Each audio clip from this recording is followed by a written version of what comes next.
people in our van, including myself. I'm like, am I ready to do this? Can I do this? I had no idea.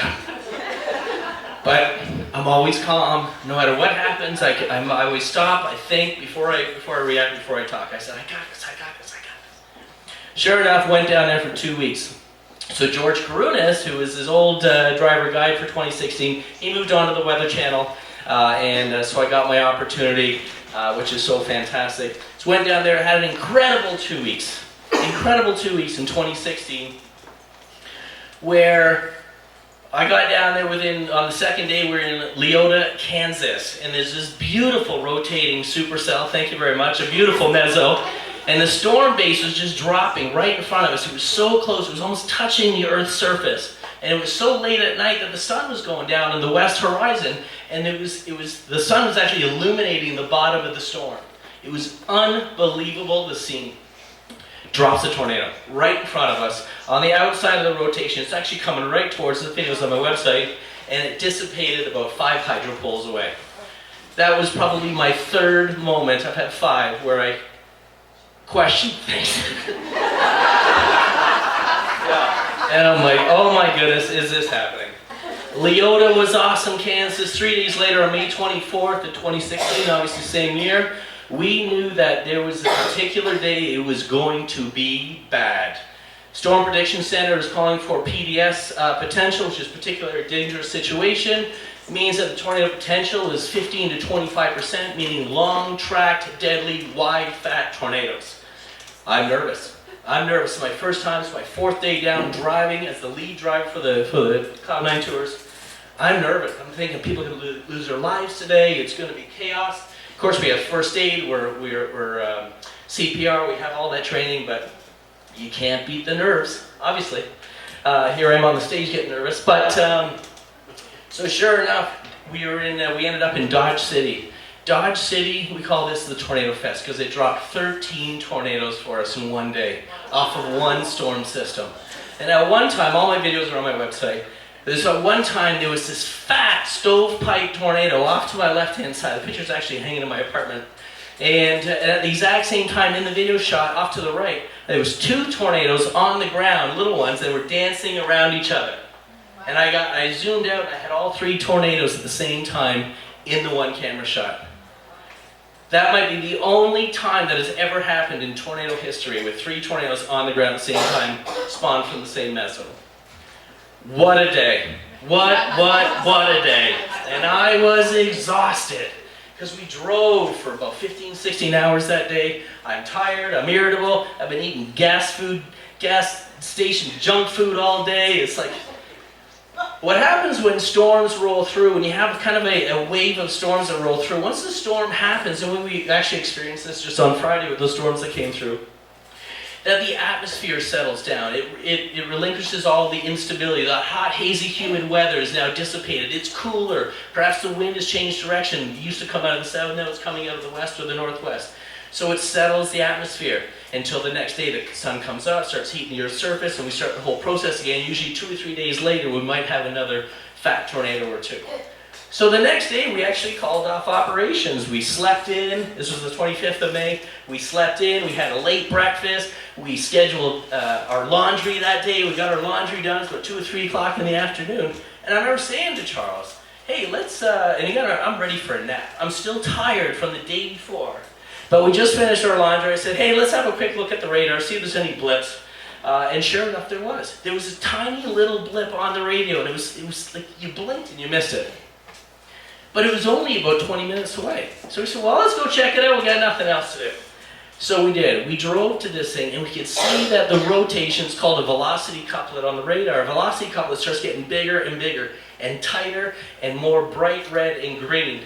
And we're like, wow, something. This storm is getting bigger. It's going to draw, which is totally bizarre because we just had the Dodge City Tornado Fest the day before.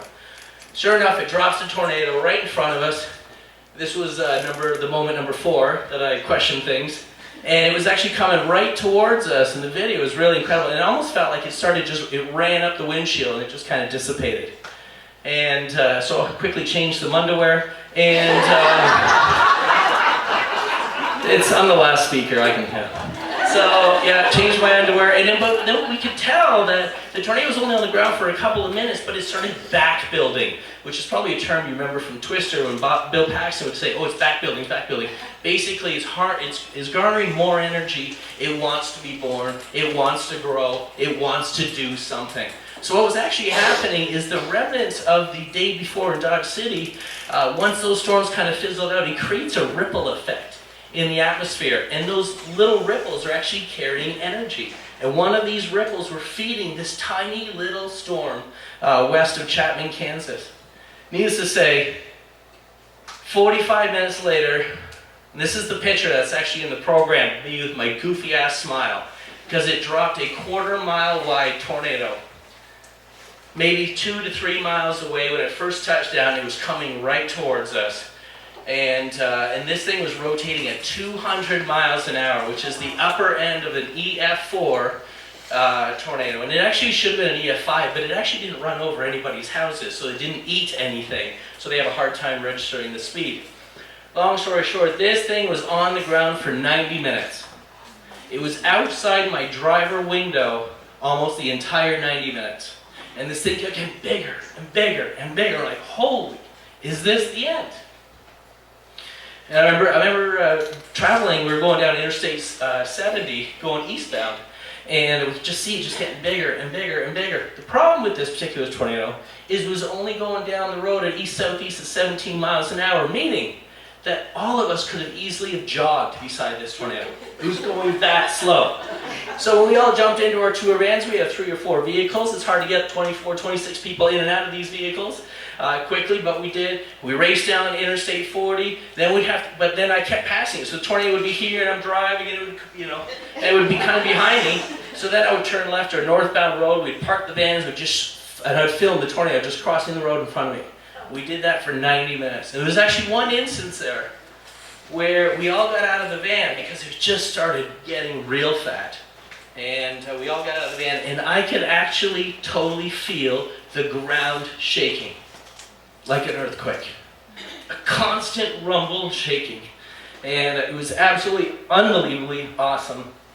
At the end of the day, it was on the ground for 90 minutes, and we had one last decision to make. Sun was kind of going down. We knew it was going to be going into Chapman, Kansas. We could totally hear that there was no tornado sirens going.